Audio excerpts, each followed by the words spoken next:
Bonjour, bienvenue à l'atelier du Meeple, mon nom est Martin et aujourd'hui on regarde pour organiser le jeu Flamecraft. Flamecraft vient déjà avec un petit insert en carton qui fait assez bien la job si vous trouvez un moyen de le souffler vers le haut, c'est-à-dire de prendre ce qu'il y a dedans, c'est-à-dire le pliage de carton qui est assez bien fait. D'ordinaire, c'est vraiment plus moche que ça. Et de le soulever. Alors, vous pourriez mettre des épaisseurs de carton plume, de papier plume, pardon, de carton mousse en dessous pour le souffler vers le haut. Et vous auriez quelque chose de très serviable. Moi, je vais essayer de faire de quoi pour les ressources. J'ai acheté des ressources en bois parce que les petites ressources en carton me semblaient moches. Alors, il y a quelque chose à faire pour augmenter l'organisation de ce jeu-là. Alors, on va analyser ça ensemble, puis après ça, je vais vous revenir avec une solution. C'est parti!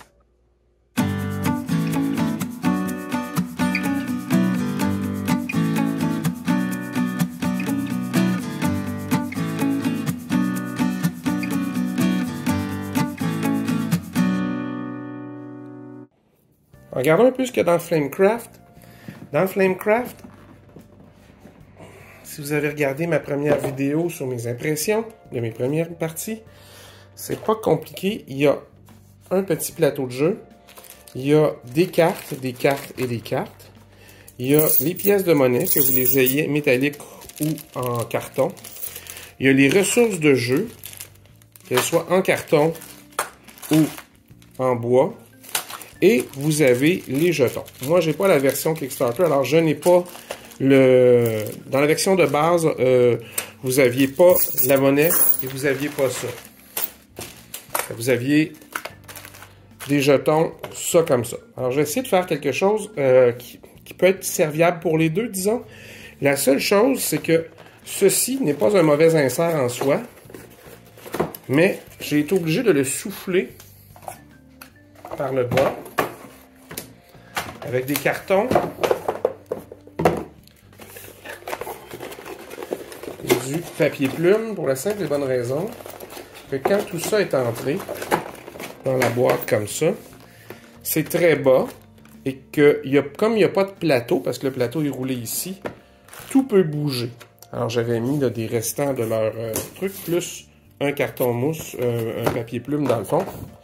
Alors, je me retrouve avec une boîte que là, si je fais mettons, je fais des cabarets pour mettre mes ressources, ben, les cabarets devraient être plus hauts que leur rangement à eux. Sinon, comme il n'y a pas de plateau, ben, tout va bouger. Alors, on va en tenir compte. L'insert qu'on va faire va venir à ras-bord ici.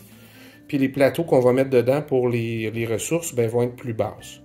Pas plus basses, mais s'empiler, disons, pour revenir jusque-là. On va recréer un peu un espace, probablement, avec un endroit sur le côté pour rouler le tapis de jeu, un espace dédié pour les cartes, un espace pour avec un plateau de ressources, vraiment, probablement quelque chose, 2 plateaux de 3, un par-dessus l'autre, et un petit rangement central pour ce dont on ne se sert pas, peut-être, alors les ressources comme ça, tous ensemble, et la monnaie en bois, pas en bois mais en carton, et un autre espace à côté pour mettre la monnaie en métal, et une petite boîte probablement pour mettre les tokens de joueurs. J'analyse ça comme il faut, je vous fais un montage et je reviens tout ça. Alors, la solution est assez simple, vous allez voir, on ne peut pas toujours tout réinventer. Alors, si on enlève le livre de règles, qui sert aussi à garder les choses en place, vous allez voir pourquoi. Et j'ai recréé à peu près la même affaire, avec quelques petites différences. Bien, moi, mon insert vient jusqu'au bord de la boîte, ce qui permet, entre autres, à mes 2 cabarets ici, qui sont superposés les uns sur les autres, de pouvoir les mettre directement sur la table. Alors, les ressources sont constamment sur la table, c'est génial. Et aussi, quand on les range, comme ça, ben, ça arrive juste sur le bord et le couvercle, c'est-à-dire, voyons, le livre d'oreille sert de couvercle et vos ressources peuvent être comme ça et ne pas bouger. J'ai laissé l'argent, évidemment, dans le petit sac officiel comme ça. J'ai fait une boîte pour les trucs que j'utilise pas, c'est-à-dire l'argent et les ressources en carton, parce qu'évidemment, j'ai l'argent de métal et les ressources en bois ici. Pour plus de protection, j'ai fait des petites enveloppes pour chacun des paquets. Alors, quand je dis chacun, des fois, j'ai regroupé, là. Hein, ça, c'est c'est des objectifs et des contrats qui sont... il y en a deux types, les jaunes et les mauves. Alors, je les ai mis ensemble dos à dos. Il y a des limites à plier du papier, juste pour plier du papier. Et je me suis fait deux bonnes enveloppes. Une pour les ateliers où je les ai déjà classés, si vous voulez, par sorte. Alors, les trois avec des diamants, les trois avec la viande, ce qui permet de faire un setup initial très rapide, parce qu'il faut aller en chercher un dans chacun des paquets. Alors, et ça, c'est solide, ça bouge pas. Vous avez les aides de jeu et les ateliers de base qui sont ici. Et après ça, ben, vous avez les petits paquets, c'est-à-dire les paquets de contrats, les paquets de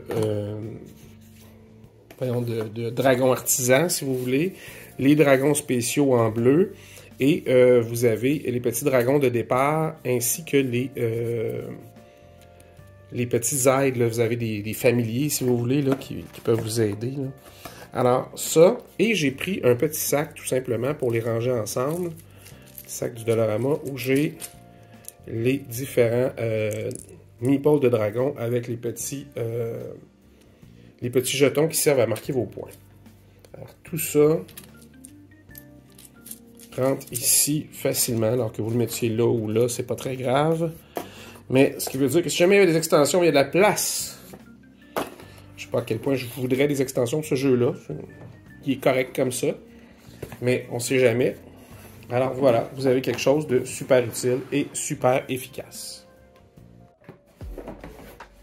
Flamecraft, c'était pas grand-chose, hein? Un cabaret central comme j'ai l'habitude d'y faire souvent.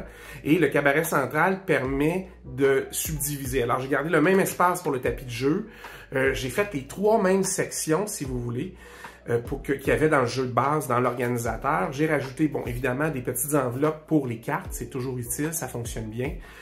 J'ai gardé un espace central pour mettre les meeples, l'argent de métal et toutes les ressources en carton que je ne me sers pas. Et j'ai surtout fait deux cabarets pour séparer les ressources. Alors, elles sont déjà séparées, elles sont déjà dans les plats. On prend, on les met sur la table, c'est déjà prêt.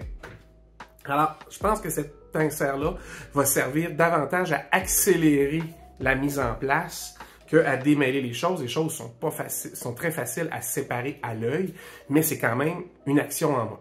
Alors, j'espère que ça vous a donné des idées. J'espère que vous allez essayer de faire de même si vous aimez le jeu et que vous y jouez souvent. Ça peut, plus on y joue, plus c'est utile, évidemment. N'hésitez pas à vous abonner, hein, vous activez la petite cloche en bas. Et si jamais vous avez des questions, si vous avez des commentaires à faire, n'hésitez pas, mettez-les sous la vidéo. Ça me fera plaisir de répondre à vos questions. En attendant, on se revoit. Amusez-vous.